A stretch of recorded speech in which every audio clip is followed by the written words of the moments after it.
Olá pessoal, bem-vindos a mais um vídeo meu aqui no meu canal. Meu nome é Diogo Rezende e, gente, eu vou considerar esse vídeo que eu tô fazendo agora como um vídeo especial, porque a minha proposta com ele é meio que fazer um resumão, um apanhadão a partir de um esqueminha, que na verdade eu postei esse esquema no meu Facebook, pouquíssima gente viu, e eu postei ele também na Escola de Midov, no grupo que a gente tem no WhatsApp, que é um esqueminha resumindo mais ou menos os tipos de atuação que existem, partindo sempre, claro, da minha pesquisa. E por que eu digo da minha pesquisa? Eu acho que já é bom eu falar isso. Porque nas pesquisas relacionadas à atuação, no caso, eu estou terminando o meu mestrado, né, em artes cênicas, cada autor, se ele está falando principalmente de sua própria pesquisa, se o autor tem uma pesquisa particular, ele meio que vai dar um nome que ele quiser para o tipo de atuação que ele está chamando, né, que ele está fazendo. Vou dar um exemplo aqui bem rápido. Stanislavski diferenciava bem claramente representação de vivência, não é? Vivência para Stanislavski é o ator viveu o personagem, representação é o ator fingir que está vivendo. Luiz Otávio Bunier, que é um pesquisador brasileiro, ele dá nomes diferentes e com significados também completamente diferentes. Por exemplo, o Luiz Otávio, ele diferencia interpretação de representação.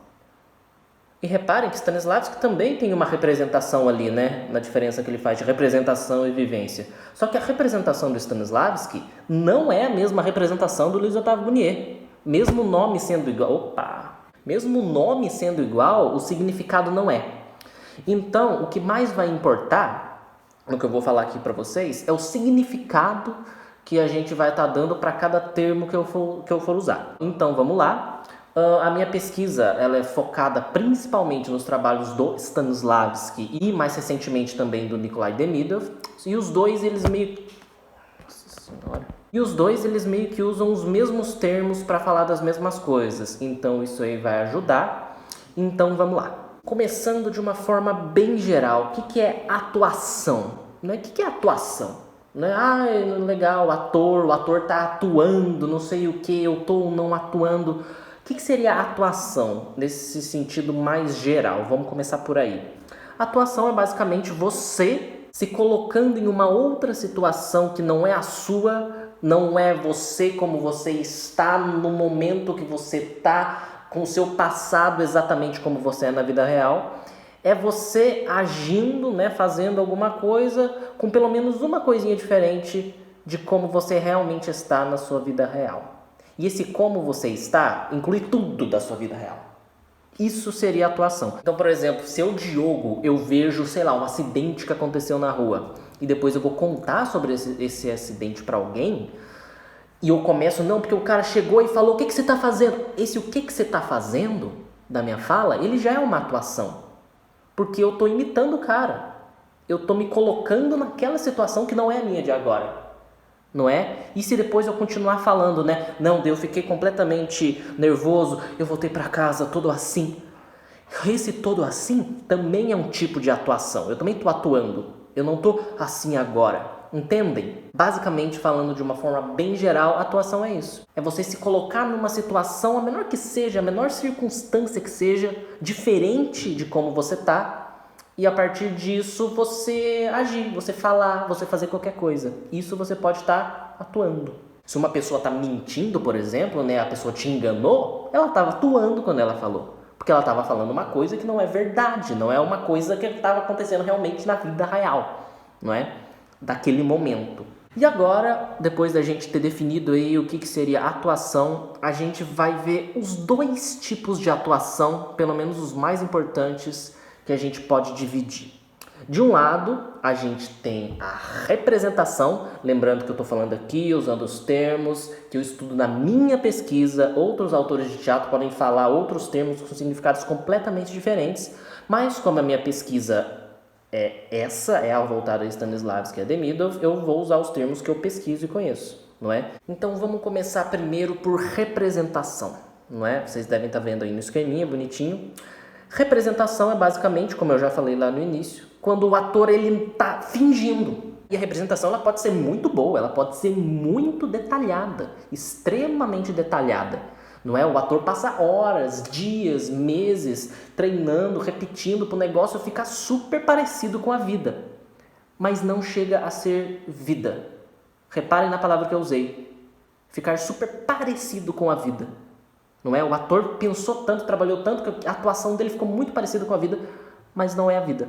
Isso é representação. Isso seria uma representação boa. Agora tem também, né, as representações que a gente pode considerar ruins, que são aquelas que a gente olha e a gente sente meio que uma vergonha alheia, tipo, Jesus, o que você está fazendo? Dá para ver nitidamente que a pessoa está fingindo o tempo inteiro, mas fingindo ruim, exagerando, sei lá, depende do que a gente for chamar de ruim aqui, não é? Então, isso é representação, quando o ator ele está fingindo a todo momento. Não é? E agora a gente vai para o outro tipo de atuação, que é a atuação vivenciada ou vivência, não é? Representação e vivência. E a vivência é basicamente o oposto de representação. É quando o ator ele está em cena, mas ele não está fingindo. Se você vê o ator ali chorando ou nervoso, ele não está fingindo que ele está chorando ou fingindo que ele está nervoso. Ele está realmente nervoso ou chorando. Ele está vivendo aquilo de verdade, no momento presente. Naquele momento ele está sentindo aquilo. Então essa é a básica diferença entre vivência e representação. Agora a gente vai começar a esmiuçar um pouquinho o que caracteriza cada uma dessas coisas e como o ator pode chegar nesses dois tipos de atuação. Voltando para a representação, eu disse que o ator ele está fingindo a todo momento o personagem. E como ele está fingindo a todo momento o personagem, ele está sempre tentando passar uma coisa para o público que ele já pensou. Na verdade, ele pode até pensar no momento, como a gente vai ver, mas ele pensa para depois fazer. Então a representação é um tipo de atuação pautado no passado. O ator pensa para depois fazer. Então ela é muito focada em querer passar uma ideia para o público, sem necessariamente viver o momento, né? Que a gente vai ver mais que caracteriza a atuação vivenciada, né? Que é realmente viver o momento. Então já indo para a atuação vivenciada, o que caracteriza ela é uma atuação no presente. O ator está vivendo o momento presente e não necessariamente se preocupando em passar alguma coisa para o público. Na atuação vivenciada, o ator não pensa: eu acho que eu vou fazer isso para depois ele fazer. Ele simplesmente faz na hora, o presente. E é uma coisa que caracteriza muito o sentimento. Se a gente está sentindo alguma coisa, a gente não pode pensar em sentir para depois sentir. Não existe isso, não é? Tem até uma fala muito legal do Stanislavski que ele fala assim para a atriz: você acha então que o personagem está sentindo ciúme agora? Então senta aí e sente ciúme. A atriz fala que ela não consegue, porque é sentimento, sem sentimento a gente não controla. E a atuação vivenciada, ela aceita isso. Ela aceita que a gente não controla os sentimentos, então a gente deixa eles fluírem. Ao contrário da atuação representada, que a todo momento está tentando passar alguma coisa. Passar um sentimento de ciúme, por exemplo. Agora, voltando de novo para a representação, a gente vai basicamente ver os tipos de representação que a gente pode encontrar. Eu já falei meio que por cima, não é? Por exemplo, eu falei que o ator ele pode pensar na hora que ele está lá no palco mesmo, mas ele só faz o negócio depois que ele pensou. Isso é basicamente um improviso, né? O ator está lá na cena, ele não marcou tudo, ele não sabe tudo que ele vai fazer, mas tudo que ele está fazendo lá, mesmo ele não tendo marcado, ele está pensando para fazer. E isso cai na representação, porque se o ator está pensando em tudo que ele está fazendo, ele está fingindo, ele está representando, não é? Lembrando que essa é uma característica muito forte da atuação representada, é o ator pensar antes de fazer. É isso. Então o ator está lá improvisando, não marcou nada, tal, mas ele está representando, não é? E o outro tipo de atuação representada é basicamente a atuação representada toda marcada. Ou seja, isso eu conheço vários atores que são assim, que eles não podem entrar em cena para apresentar alguma coisa se eles não souberem exatamente tudo o que eles vão fazer. Eles têm que saber exatamente tudo o que eles vão fazer. Se por acaso alguma coisa dá errado durante a apresentação, eles travam, porque eles só sabem fazer o que eles marcaram. Esse é um outro tipo de atuação representada. também ligado ao passado. O ator também está pensando para fazer. Mas nesse caso, ele não está pensando na hora para fazer. Ele está pensando há meses. Ele já pensou demais e marcou tudo que ele já pensou. E ele está tentando passar tudo isso que ele pensou para o público, seguindo marcações. E agora voltando, né, para o tipo de improviso, né, a representação improvisada, vocês estão vendo aí no esqueminha, né, que é um improviso racionalizado, justamente porque o ator ele pensa antes de fazer, e ele é um improviso também, como ele é racionalizado, o ator pensa para fazer, sempre tem aquela ideia de para ficar legal, né, eu acho que eu vou fazer isso aqui para ficar legal, daí eu faço.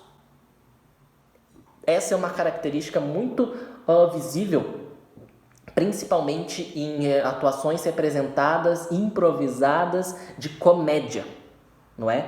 O ator tá lá o tempo inteiro no palco, tentando fazer o público achar graça no que ele está fazendo e sempre vem esse pensamento, eu vou fazer isso aqui para ficar legal, eu vou fazer isso aqui porque eu acho que o público vai rir. Ele nunca, na verdade, nunca de verdade está vivendo o momento presente. Ele está sempre pensando para fazer, pensa para fazer, pensa para fazer, pensa para fazer, não é?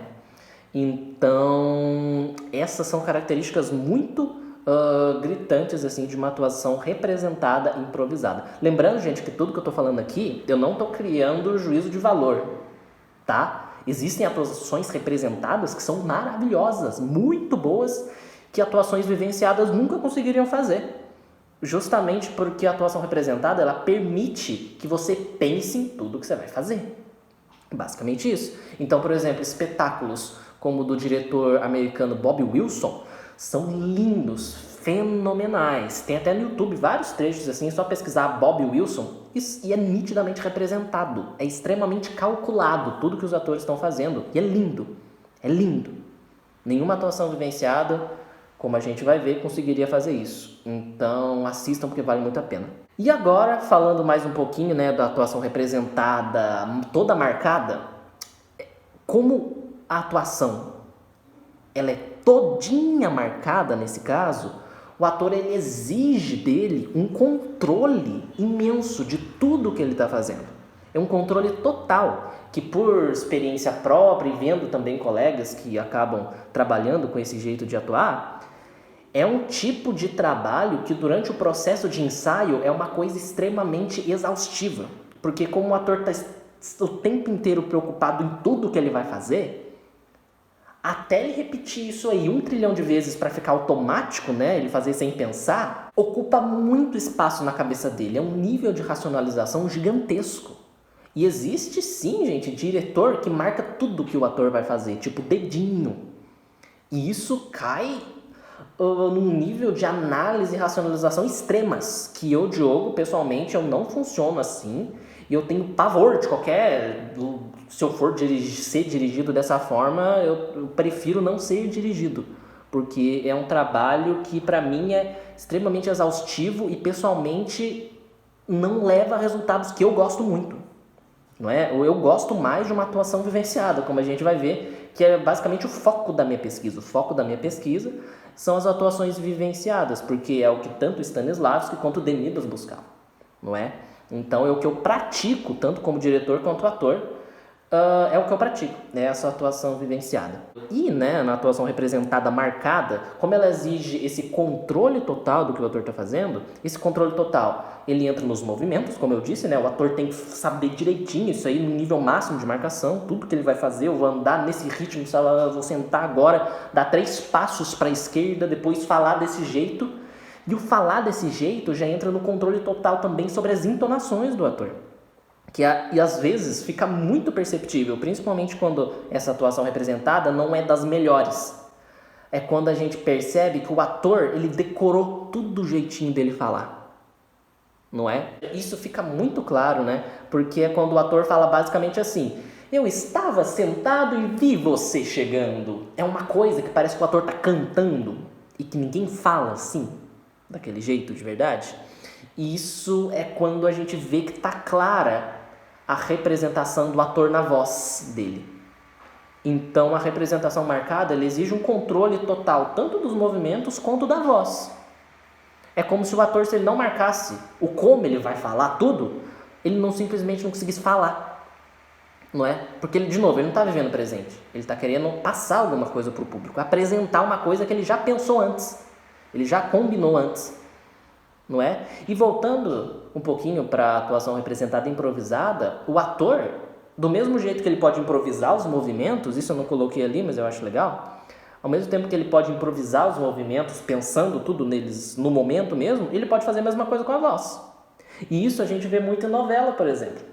Às vezes, né, como as gravações são rápidas, não dá para o ator ficar em casa repetindo, ensaiando a mesma fala muitas vezes, a gente também vê, e isso é muito comum, atores e atrizes em novela que falam exatamente dessa forma que eu falei antes também, que é tipo, a senhora onde estava? Hã? A senhora estava sentada? É uma coisa que você vê que o ator está ali cantando. E é uma característica da atuação representada. Agora vamos falar mais um pouco da atuação vivenciada, que é justamente a área que eu pesquiso, não é? Então vamos lá. A vivência, como eu falei, né, comparando ali com a representação, uma característica fundamental dela é que ela ocorre no presente, ela ocorre no momento presente. O ator, quando ele está vivenciando, ele não está pensando em ficar passando coisas para o público. Vou fazer assim para isso, vou fazer assim por causa disso, o público vai ver eu fazendo isso. O ator não está preocupado com o público. O ator está fazendo no momento. Se o ator está chorando, ele está chorando porque veio uma vontade de chorar. E a gente vai ver isso um pouquinho ali mais para baixo. Ele está vivendo o momento presente. Ele não está pensando no público. Ele não está marcando nada. Ele não está pensando antes de fazer. E nisso a gente já desce, não é? Mais um quadradinho. Porque como o ator está vivendo no presente, e para vivenciar ele precisa viver no presente, ele precisa dar liberdade para o corpo dele se manifestar no presente. Porque se ele fica tentando controlar tudo que ele está fazendo, como na atuação toda marcada, ele não vai viver o presente. E marcação, vocês devem até lembrar que eu coloquei lá marcação e controle total. Marcação é o contrário de liberdade, justamente porque ela exige esse controle. Você marca para se controlar, você marca para controlar o que você vai fazer. E como o ator na vivência está vivendo o presente, ele tem que dar essa liberdade, é o contrário de controle. Basicamente, gente, tudo que um tipo de atuação propõe e exige, o outro exige o contrário. Né? Isso eu acho que vai ficar bem nítido ao decorrer desse vídeo, se é que já não ficou. E como é que essa liberdade aconteceria? Não é? Existem, né, duas liberdades, isso aí para o Nikolai Demidov, né? Na verdade 3, a gente vai ver certinho aqui. O Demidov, ele recomenda que o ator treine 3 liberdades para que ele consiga viver o presente, que é a liberdade física e a liberdade psicológica. A liberdade física é basicamente a liberdade dos movimentos, né? Tudo que o ator quer fazer, enfim, se a gente vai ver com mais detalhe. E a liberdade psicológica é a liberdade interna do ator, pensamento, sentimento. E com isso a gente já entra aí nessa diferenciação da liberdade psicológica. Existe a liberdade psicológica dos pensamentos e dos sentimentos, não é? Enquanto a liberdade física, ela também se diferencia em basicamente duas, que é a liberdade dos movimentos grandes, como, por exemplo, sentar, levantar. São movimentos que você vê o ator se movendo no palco, né? O ator levantou, o ator deu um tapa, o ator andou para lá, o ator deitou. Tudo isso aí são movimentos grandes. E existem também os movimentos pequenos. Por exemplo, eu estou aqui falando com vocês, meu olho está mexendo o tempo inteiro. Os meus dedos estão mexendo o tempo inteiro. A minha boca, sei lá, as minhas microexpressões estão acontecendo o tempo inteiro. Esse movimentozinho que eu acabei de fazer, sabe? Que não são movimentos grandes, não são movimentos de deslocamento no espaço tal. São movimentos pequenos, que também entram nessa liberdade dos movimentos. Então o ator, para ele viver no momento, ele deveria deixar que esses movimentos acontecessem, esses dois tipos de movimento acontecessem se eles quisessem acontecer. Então se o ator tem cena e o corpo dele fica com vontade de levantar, levanta. Se o ator está em cena e o corpo dele quer sentar, senta. Se o ator está em cena e o dedo dele quer mexer, se ele quer coçar, coça. Se o olho dele quer olhar para o lado, olha. E por que isso é tão importante deixar que essas coisas aconteçam? Porque é isso que o seu corpo quer fazer no presente. E uma característica da atuação vivenciada, né, que seria a atuação viva, é o ator viver no presente. É o ator não controlar os movimentos. Porque a única coisa viva que o corpo do ator realmente quer fazer são as coisas que vêm de vontade para o corpo do ator. Né? O Demidov chama isso aí dos impulsos. não é? Você se entregando a esses movimentos, você estaria se entregando a esses impulsos de movimento e a gente não controla esses impulsos. Se a gente começa a controlar esses impulsos e querer que eles aconteçam como a gente quer, você acaba representando e não vivenciando. E agora para a liberdade psicológica, né? Como eu falei, tem a liberdade dos pensamentos e dos sentimentos dentro da psicológica. E da mesma forma que o ator deveria, para ele viver o presente, deixar que os movimentos acontecessem, ele também deveria deixar que os pensamentos corressem na cabeça dele. Então, se ele estivesse em cena e viesse um pensamento aleatório, sei lá, do cachorro que passou na rua à tarde, deixe esse pensamento vir, porque é isso que o seu corpo está produzindo ali no momento. E isso é vivo, porque é presente, é o que está acontecendo, não é? E a mesma coisa para os sentimentos. O ator, para ele viver o presente, ele tem que aceitar como ele está. Então, se ele está em cena e ele está tenso, ele aceita que ele está tenso. Porque isso é o que está acontecendo, é meio óbvio se a gente for parar. Não é? E se a gente for diferenciar de novo lá com a representação. Na representação, o ator nega como ele está sentindo no momento e tenta passar um jeito que ele não está. Ele tenta controlar o que o público vai ver. Na vivência não, se o ator está tenso, ele aceita que ele está tenso. E se enquanto ele está fazendo a cena ele está tenso, mas ele começar a relaxar, ele aceita que ele está relaxando também, é um fluxo. E ele aceita esse fluxo, as coisas vêm e vão. Se um pensamento vir, deixa ele vir. Ah, ele foi embora, deixa aí. Ah, e se um sentimento meio estranho veio, né? Nossa, eu tô ficando tenso, eu deixo ele vir. Ah, eu fiquei relaxado agora, passou, eu deixo ficar também. E agora, a última liberdade das três, não é? Seria a liberdade do texto. E esse texto eu não coloquei aí, mas ele inclui as ações que o ator vai fazer em cena também. Então, por exemplo, se uma ação do ator é dar um tapa justamente na cara do outro ator, inclui aqui em como o ator também lidaria com o texto no presente, para ele ficar vivo. Então, olha só como está ali no esqueminha. Essa liberdade do texto inclui o ator deixar o texto sair como o texto quiser e quando ele quiser. Não é? Diferente de uma atuação toda marcada, que o ator marca que agora ele vai dar o tapa e ele vai dar desse jeito. Numa atuação vivenciada, ele não marca nem o como e nem quando. Ele espera vir essa vontade, porque lá no fundo ele sabe que essa vontade vai vir e quando ela vir, ele deixa que o corpo dele faça essas ações, como e quando quiser. E de novo, ali está escrito o texto, as palavras do texto também. Não é? Se a fala, digamos que a fala é nossa, como eu te amo. Numa atuação toda marcadinha, né, representada, o ator poderia decorar o como ele vai falar e quando ele vai falar, o ritmo que ele vai falar. Numa atuação vivenciada, o ator não pensa nem em como ele vai falar, ou seja, como o texto vai sair da boca dele, e nem quando ele vai falar isso. Não é? Então, por exemplo, nossa, como eu te amo.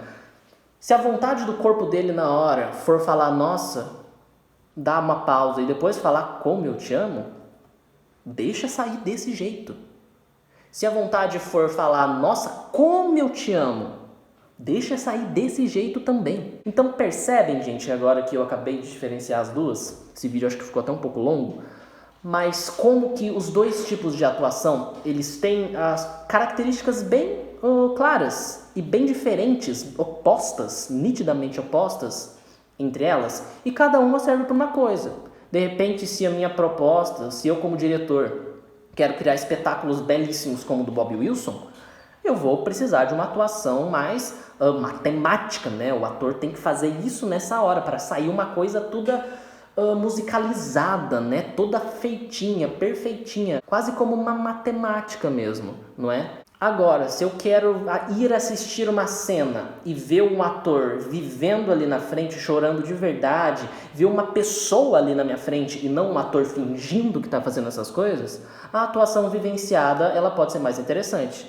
Que, eu repito, é o meu foco, é o que eu pesquiso no teatro. Então eu acabo tendo uma afinidade maior com a atuação vivenciada. Ah, gente, só fazendo um rápido, importantíssimo adendo aqui, que eu ia falar, eu esqueci. Essa diferenciação entre vivência e representação são dois opostos. Só que na grande maioria das vezes, uma atuação que a gente vê tá dentro de um degradê entre esses dois opostos. Então, por exemplo, pode ter uma um tipo de atuação ou uma direção que marca algumas coisas, que seria uma característica mais da atuação representada, mas que dá espaço ali para o ator improvisar também. Improvisar não no sentido da improvisação representada, né? Mas do ator seguir o que o corpo dele tá com vontade também. Então, não é que tipo, ou um ator 100% representa ou ele 100% vivencia. Não é isso. Tem momentos do papel até que é impossível um ator vivenciar. Que é quando, por exemplo, o personagem tá matando o outro. O ator não vai matar o outro ator. Nesse momento, ele cai ali numa representação. Então, nunca é uma coisa só. Não é? A gente fala que o ator está representando ou vivenciando pela maior parte do tempo que ele faz alguma dessas duas coisas no palco. Não é? Então, se ele, sei lá, se ele vivencia 70% do tempo, é um ator que está vivenciando. Ou se ele representa 80% do tempo, é um ator que está representando. Não é? Todo ator até que está seguindo, às vezes, uma marcação super rígida, às vezes vem um negócio lá que ele faz uma coisa inesperada. Não é? Ou acontece algum imprevisto, ele tem que ir ali lidar com aquilo, meio que no momento, ele pode acabar vivenciando. Então, é isso. Mas é isso, gente. Espero que vocês tenham gostado. Nesse vídeo eu fiz um resumão, não é? Espero ter conseguido fazer esse resumão, partindo lá de cima do que seria a atuação no geral, não é? Até o que pode definir os tipos de atuação que a gente encontra, que são basicamente dois: vivência e representação. Então é isso, gente. Espero que vocês tenham gostado. Se vocês gostaram, curtam o vídeo. Se vocês acharem que mais gente pode gostar, compartilhem o vídeo. E é isso, gente. Até mais. Tchau, tchau.